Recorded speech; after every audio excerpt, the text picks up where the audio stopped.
НЛП-ның 100% көмектесетін проработкасы дәл қазір мен қолданып жатырмын.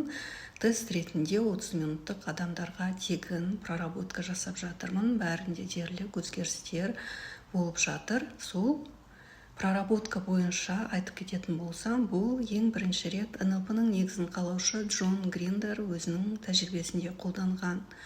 Ол ең бірінші рет осы дәрігерлермен семинар өткізбекші болады. Сол кезде оның қызуы қатты көтеріліп, шамасы келмей қалады. Сол кезде ол өзінің түпкі санасымен келіседі. Сен осы семинарды жақсы өткізуге көмектесесің, ал мен содан кейін өзімнің денсаулығымен айналысамын дейді.